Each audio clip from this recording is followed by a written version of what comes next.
Hi అందరికీ నమస్కారం. Welcome to our channel. ప్రస్తుతం మనతో పాటు గెస్ట్గా ఉన్నారు షణ్ముఖ్ గారు. సార్ నమస్తే అండి. నమస్కారం అండి. సార్, మాజీ వైసీపీ మంత్రి అయిన మిథున్ రెడ్డి గారి మీద కేసు అయితే నమోదైంది.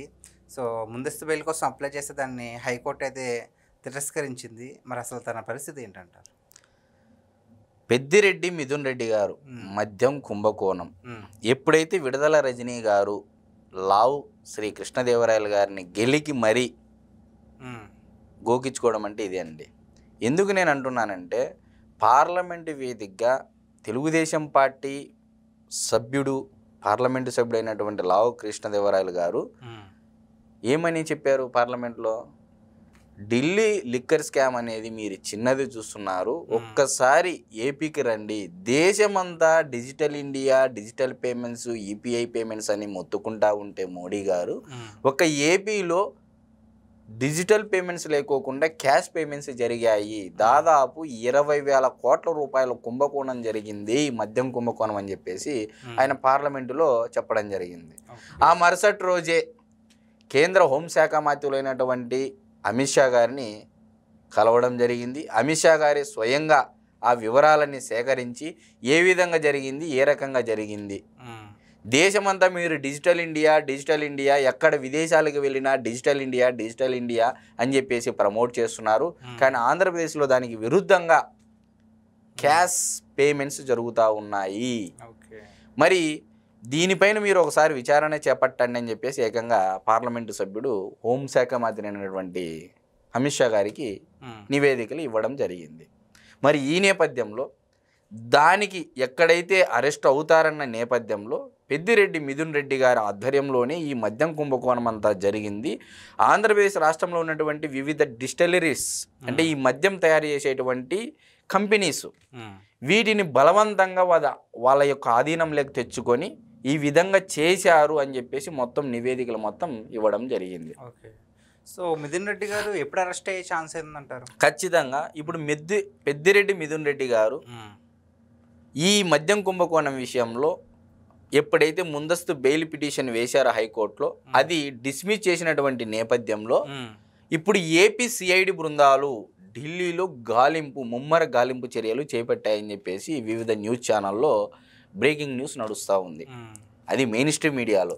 పరారీలో ఉన్నారండి ఆయన.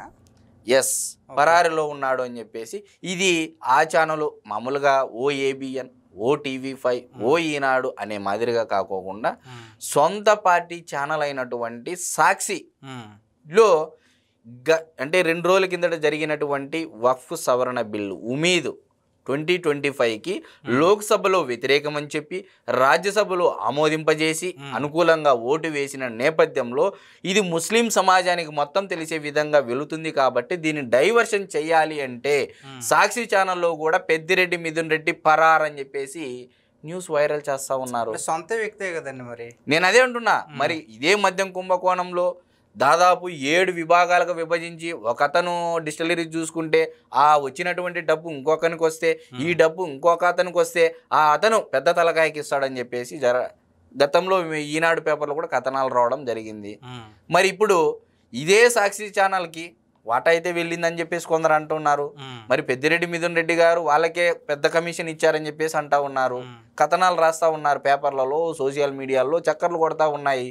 మరి ఇప్పుడు పెద్దిరెడ్డి మిథున్ రెడ్డి గారి గురించి అదే సాక్షి ఛానల్లో లైవ్ వేస్తూ ఉన్నారు అంటే పెద్దిరెడ్డి మిథున్ రెడ్డి పరారని నైతిక విలువలు, విశ్వసనీయత అనే పదాలకు విలువ ఉంటుందా అండి?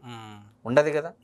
మరి ఏ విధంగా ఒకవైపు వక్ఫ్ సవరణ బిల్లుకు సంబంధించి ముస్లిం సమాజం, యావత్ ముస్లిం సమాజము చీకొడతా ఉంది ఈరోజు జగన్మోహన్ రెడ్డి గారి యొక్క నిర్ణయము ఏదైతే లోక్సభలో ఒక రకంగా, రాజ్యసభలో ఒక రకంగా అని చెప్పేసి ఏదైతే ఉందో దానిని డైవర్షన్ చేయడం కోసం ఈరోజు సాక్షి ఛానల్ ద్వారా ఇది ఎక్కువ చేస్తూ ఉన్నారు అని చెప్పేసి అయితే మనం చెప్పవచ్చు. ఇలా సొంత వాళ్ళనే బయటకు నెడుతున్నారు కాబట్టి విజయసాయి రెడ్డి గారు కూడా ఆ పార్టీ నుంచి తప్పించుకున్నారంటారా?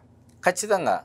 ఇప్పుడు బాలినేని శ్రీనివాసరెడ్డి గారు జగన్మోహన్ రెడ్డి గారికి బంధువు, విజయసాయి రెడ్డి గారు జగన్మోహన్ రెడ్డి గారికి గుండెకాయ లాంటి వ్యక్తి. నాకు తెలిసి వైఎస్ఆర్సీపీ పార్టీలో జగన్మోహన్ రెడ్డి గారి తర్వాత అందరి స్థాయి ఆ పరపతి ఉన్నటువంటి వ్యక్తి విజయసాయి రెడ్డి. మరి ఆయన కూడా వెళ్ళిపోవడం జరిగింది. ఉండవల్లి శ్రీదేవి గారు జగన్ జగన్ జగన్ కొట్టుకుంటుందని ఆమె వెళ్ళిపోవడం జరిగింది. తర్వాత ఆర్ కృష్ణయ్య గారు, బీద మస్తాన్ రావు గారు, ఇటు ఎమ్మెల్సీలు, నలుగురు ఎమ్మెల్సీలు రాజీనామా, నలుగురు రాజ్యసభ సభ్యులు రాజీనామా. ఏది పదవులకు కాదండి, పార్టీలకు కూడా రాజీనామా చేశారు. అంటే దీని లెక్క ప్రకారం మీరు అర్థం చేసుకోండి ఏ రకమైనటువంటి పరిస్థితులు నెలకొంటున్నాయి వైఎస్ఆర్సీపీ పార్టీలో. మరి నిజంగా వారి యొక్క లైన్ దాటితే అది ఎంతటి వాడైనా సరే ఎన్నేళ్ళ వాళ్ళు పడినటువంటి కష్టం వాళ్ళకు గుర్తుకు రాదనేది ఇక్కడ స్పష్టంగా కనపడతా ఉంది. ఓకే, అదే ప్రజెంట్ పరారీలో ఉన్నారు కదా, మరి సో పట్టుకునే ఛాన్స్ ఉందంటారా త్వరలోనే? సిఐడి బృందాలు ఢిల్లీలో ముమ్మర గాలింపు చర్యలు చేపడుతున్నాయి. ఈ హైకోర్టు ఏదైతే డిస్మిస్ చేసిందో ముందస్తు బెయిల్ పిటిషన్ని, ఈయన సుప్రీంకోర్టుకు వెళ్తాడని చెప్పేసి కూడా వార్తలు వస్తున్నటువంటి నేపథ్యంలో మరి ఏపీ సిఐడి బృందాలు ఏ విధంగా నడుచుకుంటాయి అని చెప్పేసి కూడా మనం వేచి చూడాల్సినటువంటి పరిస్థితి. ఒకవేళ దొరికితే శిక్ష ఎలా ఉండొచ్చండి? అందరికి ఉన్నట్టే. ఈరోజు కేజ్రీవాల్ గారికి ఏం పడిందండి? 100 కోట్ల లిక్కర్ స్కామ్. కవిత గారు ఎన్నాళ్ళు ఉన్నారండి జైల్లో? 4 నెలలు సుమారుగా. కేజ్రీవాల్ గారు ఎన్నాళ్ళు ఉన్నారండి? దగ్గర దగ్గర ఎన్ని నెలల పాటు ఉన్నాడు ఆయన కేజ్రీవాల్ గారు? మరి ఆయన ఈరోజు ఓడిపోవడం జరిగింది. కవిత గారి పరిస్థితి 4 నెలలు, 100 కోట్ల లిక్కర్ స్కామే. మరి లావు కృష్ణదేవరాయలు గారు ఇచ్చినటువంటి నివేదికల ప్రకారము, రిపోర్టు ప్రకారము 20,000 కోట్ల మద్యం కుంభకోణం జరిగింది అంటున్నారు. మరి ఇంక ఎన్నేళ్ళు జైల్లో ఉంటారనేది మనం ఆలోచించుకోవాలి. ఓకే, సో వరుసగా వైసీపీ నేతలంతా కూడా అరెస్ట్ అవుతున్నారు కదా, సో అలాగే మిథున్ రెడ్డి గారు కూడా అరెస్ట్ అవుతున్నారు, త్వరలో కాబోతున్నారు. ఆ తర్వాత ఎవరు అరెస్ట్ అవుతారు అనుకుంటున్నారు మీరు? దీని పాత్రలో చాలా మంది ఇన్వాల్వ్ అయి ఉన్నారు.